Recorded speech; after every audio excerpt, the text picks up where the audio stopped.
Hello everyone, আসসালামু আলাইকুম। আমি ফারহানা বলছি। আশা করছি আপনারা সবাই ভালো আছেন। আলহামদুলিল্লাহ, আমিও ভালো আছি।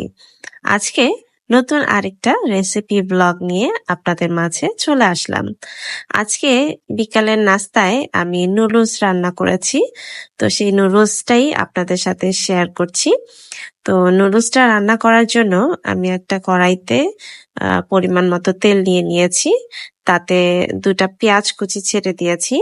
পেঁয়াজটা হালকা ভাজা দিয়েছি, একদম বেরেস্তা বা ব্রাউন করিনি, সাদা সাদাই ছিল, বাট একটু হালকা ভাজা দিয়ে নিয়েছি। এরপরে এতে একটা ডিম ভেঙে দিয়ে দিয়েছি।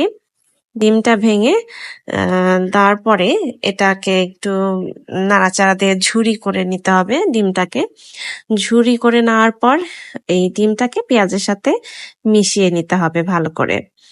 তো পেঁয়াজের সাথে ডিমটাকে ভালো করে মিশিয়ে নেওয়ার পর আমি এখানে কাঁচামরিচ দিয়ে দিব।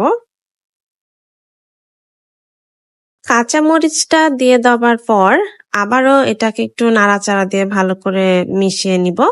ভালো করে মিশিয়ে নেবার পর এখানে আমি নুডলসটা যেটা সিদ্ধ করে রেখেছিলাম সেই নুডলসটা ছেড়ে দিব। নুডলসটা দিয়ে দেওয়ার পর ডিম এবং কাঁচামরিচ পেঁয়াজের সাথে নুডলসটাকে ভালো করে মিশিয়ে নিতে হবে। একটু ভালো করে নাড়াচাড়া দিয়ে মিশিয়ে নিতে হবে। আর নুডলসটা কিন্তু আমি খুব ঝরঝরা করে সিদ্ধ করেছি। একদম 100% সিদ্ধ করি নাই, আমি 98% সিদ্ধ করে নুডলসটা দিয়েছি। তো এরপর এতে আমি 1 চামচের মতো সয়া সস দিয়েছি। সয়া সস দিয়ে নুডলসটাকে আবার একটু নাড়াচাড়া দিয়ে নিয়েছি। এরপর এতে আমি টমেটো সস দিয়ে দিয়েছি। টমেটো সস দিয়ে ভালো করে নাড়াচাড়া দিয়ে নিচ্ছি। নুডলসটা ভালো করে নাড়াচাড়া দেওয়ার পরে এতে আমি টেস্টিং সল্ট দিয়ে দিচ্ছি। টেস্টিং সল্টটা আপনাদের টেস্ট মতো দিবেন। তো আমি এখানে 2 চামচ দিয়েছি আর কি টেস্টিং সল্ট। তো দিয়ে আবারও আমি ভালো করে নুডলসটা মিশিয়ে নিচ্ছি। মিশিয়ে নেওয়ার পর আমি এখানে 1/2 চামচ কালো গোলমরিচের গুঁড়া দিয়ে দিলাম।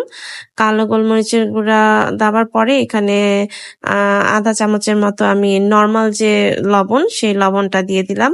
এরপরে নুডলসটাকে আবারও ভালো করে মিশিয়ে নিতে হবে। খুব ভালোভাবে মিশাতে হবে যাতে লবণটাও মিশে যায় সমস্ত নুডলসের মধ্যে এবং কালো গোলমরিচটাও ভালো করে যাতে মিশে যায়। তো এরপরে এটাকে এখন আমি বাটিতে উঠিয়ে ফেলবো। নুডলসটা আমার হয়ে গিয়েছে। তো সুন্দর করে আমি বাটিতে তুলে ফেলবো পুরো নুডলসটা। তো তুলে ফেলার পর এই তো সম্পূর্ণ নুডলসটা আমি তুলে ফেলেছি এবং এটা হচ্ছে আমার নুডলসের ফাইনাল লুক। তো নুডলসের রেসিপিটা কেমন লাগলো আমাকে জানাবেন। সবাই ভালো থাকবেন। আসসালামু আলাইকুম।